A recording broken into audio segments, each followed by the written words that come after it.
ନୟାଗଡ଼ ଜିଲ୍ଲା ଖଣ୍ଡପଡ଼ା ବ୍ଲକ ଅନ୍ତର୍ଗତ ରଇତି ଢୋଲମରା ଗ୍ରାମ ପଞ୍ଚାୟତ ଅଧୀନ ବାପୁଜୀ ବିଦ୍ୟାପୀଠ କ୍ରୀଡ଼ାଙ୍ଗନରେ ଢୋଲମରା କ୍ରିକେଟ ଆସୋସିଏସନ ଆନୁକୂଲ୍ୟରେ 14 ଏପ୍ରିଲ 2025 ସୋମବାର ସନ୍ଧ୍ୟାରେ ଅଷ୍ଟମ ରାତ୍ରିକାଳୀନ କ୍ରିକେଟ ଟୁର୍ଣ୍ଣାମେଣ୍ଟ ଅନୁଷ୍ଠିତ ହୋଇଯାଇଛି।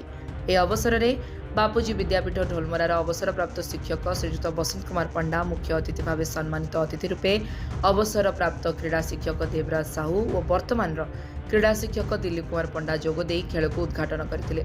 ଟୁର୍ଣ୍ଣାମେଣ୍ଟର ପ୍ରଥମ ଲିଗ୍ ମ୍ୟାଚ୍ରେ ଖାଲମଡ଼ା ଦଳ ଟସ୍ ଜିତି ପ୍ରଥମ ବ୍ୟାଟିଂରେ ନିର୍ଦ୍ଧାରିତ 8 ଓଭରରେ 110 ରନ୍ ସଂଗ୍ରହ କରିଥିବା ବେଳେ ବିପକ୍ଷରେ ମଙ୍ଗଳପୁର ଦଳ ନିର୍ଦ୍ଧାରିତ ଓଭରରେ ମାତ୍ର 68 ରନ୍ ସଂଗ୍ରହ କରି 42 ରନ୍ରେ ପରାଜିତ ହୋଇଥିଲା।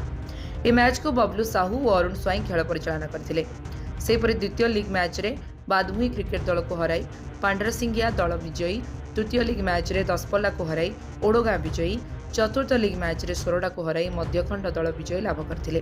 ସେହିପରି ପ୍ରଥମ କ୍ୱାର୍ଟର ଫାଇନାଲ ମ୍ୟାଚ୍ରେ ଖାଲମଡ଼ା କ୍ରିକେଟ ଟିମ୍ ଟସ୍ ଜିତି ପ୍ରଥମ ବ୍ୟାଟିଂରେ ନିର୍ଦ୍ଧାରିତ 6 ଓଭରରେ 80 ରନ୍ ସଂଗ୍ରହ କରିଥିବା ବେଳେ ବିପକ୍ଷରେ ପାଣ୍ଡରସିଙ୍ଗିଆ ଦଳ 81 ରନ୍ ସଂଗ୍ରହ କରି ବିଜୟ ହାସଲ କରିଛି ଓ ସେମିଫାଇନାଲକୁ ପହଞ୍ଚି ପାରିଛି। ଠିକ୍ ସେହିପରି ଦ୍ୱିତୀୟ କ୍ୱାର୍ଟର ଫାଇନାଲ ମ୍ୟାଚ୍ରେ ଓଡ଼ଗାଁ ଦଳ ଟସ୍ ଜିତି ପ୍ରଥମ ବ୍ୟାଟିଂରେ ନିର୍ଦ୍ଧାରିତ 6 ଓଭରରେ 68 ରନ୍ ସଂଗ୍ରହ କରିଥିବା ବେଳେ ବିପକ୍ଷରେ ମଧ୍ୟଖଣ୍ଡ ଦଳ ନିର୍ଦ୍ଧାରିତ ଓଭରରେ 62 ରନ୍ ସଂଗ୍ରହ କରି ବିଜୟ ହାସଲ କରିବା ସହ ସେମିଫାଇନାଲ ରାଉଣ୍ଡରେ ପହଞ୍ଚି ଯାଇଛି।